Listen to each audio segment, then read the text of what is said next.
long. No. In Genesis, life as we know it really started from a human made of dust, not from a baby. That was in the beginning, in the creation. But God had not finished and is not finished, I believe, with his creation and the human soul. We all know he rescued a fallen and failed world a couple of times when Adam and Eve were ejected from Eden. Then he wiped out with a water flood and kept Noah and the animal-filled ark afloat so that mankind didn't disappear. He tweaked mankind a number of times, as we learn in so many of the Old Testament stories. But then he pulled out his ace. He put himself in the form of an innocent baby. He came in a body of skin with organs and blood vessels and lungs that pump oxygen into the heart, which beats so that we can live in and on the earth God prepared for each of us.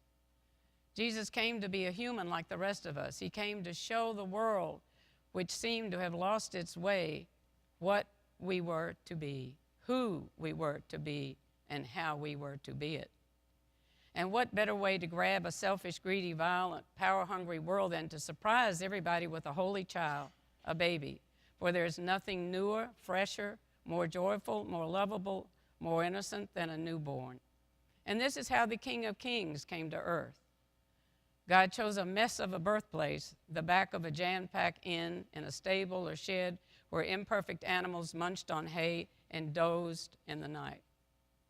And where the only place the birth mother could lay her child's head was, if not in her arms, at least on a pile of straw in a manger, which normally was used to feed the sheep. God didn't create some fancy-dancy scene in an ornate castle where thousands waited at the gate to hear the good news of the birth like we do with our royal families today. No press releases, no TV interviews. In fact, nowhere in the Gospels do they even mention the birth method, the time it took, the condition of the mother. Did she scream in pain? Did she have to wait a day till her milk came forth? Did she laugh at her first look at her son? Did anyone help tie the placenta and wash the body of God in the flesh? I would have thought those things would have been constant topics. But when the angel appeared to Mary and told her she would have a baby, did she give Mary any guidance or assurance that it would be excruciating or tolerable, birthing God? God chose Bethlehem, a dusty town outside the upscale, politically agitated city of Jerusalem. And today, if you travel to Israel, it is a must to take a taxi to Bethlehem to visit the Church of the Nativity, to bend at the waist to enter through the very low door, to wind your way through the low-hanging Orthodox silver and bronze lamps being lit, and then down a set of winding stairs into a basement sort of place where one can kneel low and put a hand on the silver star that marks, they say, the very spot where Jesus exited his mother's womb, the site of the ultimate gift to mankind. Now, if you dare to put your hand inside that small hole, you can feel the piece of wood that was the original manger, they say, but which is now symbolized by a marble manger rigged over the star to double as an altar on which there are lamps and candles and a royal blue velvet coverlet embroidered with gold.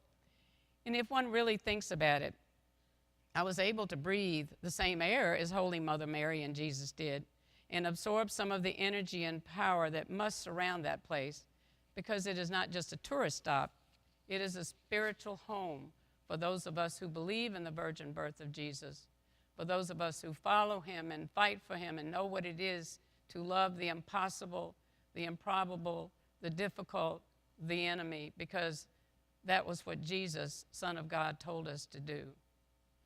Well, it all began with a child, sort of like Disneyland started with a mouse.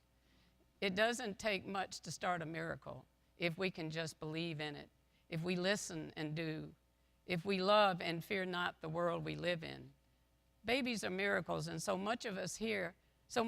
many of us here have birthed babies, and many now watch and enjoy our babies' babies.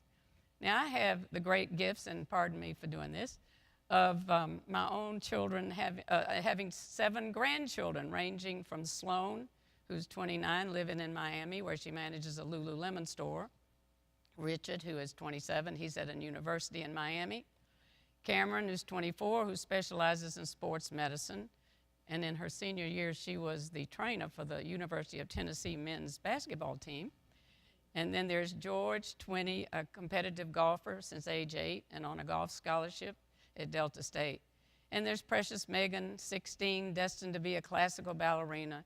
And wonderful Caroline, a student at St. Mary's who knows more about the NBA basketball than any journalist I know. And she is also my partner in aerial yoga, where we do Cirque du Soleil things on silks. And I hope I don't get too emotional here. And then there's Henry, 9, the last of my grandkids. Henry, a brilliant student at PDS, is mostly glued to his iPad, playing Minecraft and zombie things and other mind-boggling games. He's also skilled at Lego building, Pokemon, and collecting baseball and football trading cards and playing good tag football and basketball and learning golf. I never thought Henry paid much attention to his shenanigans, although early on he noticed when I wasn't at the altar or reading the gospel.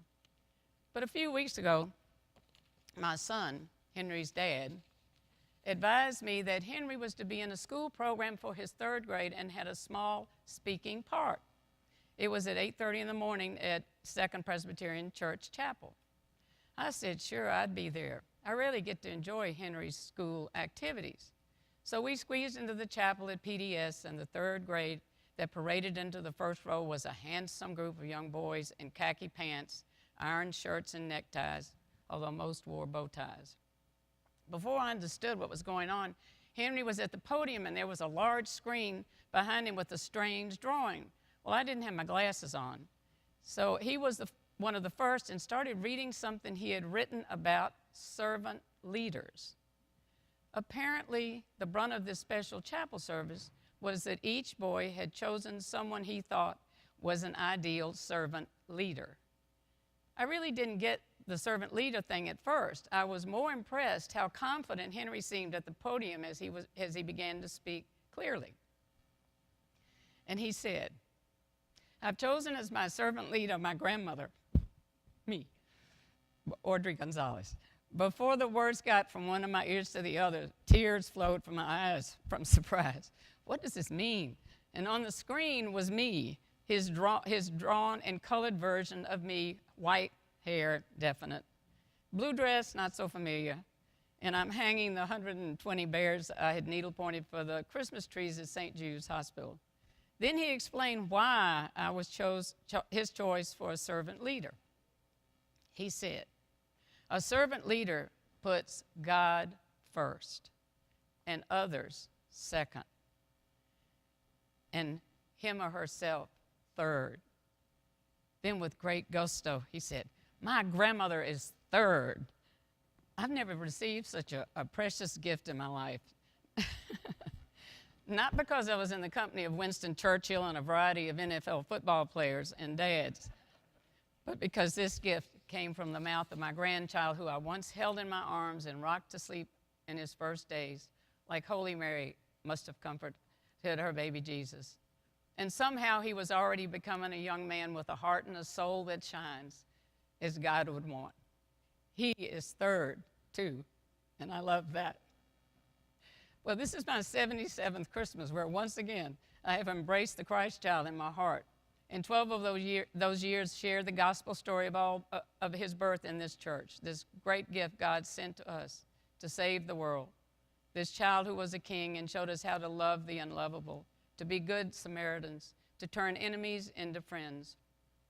But also, great is the gift from Henry that my 9-year-old grandson sees me as a servant leader, and that means I'm third.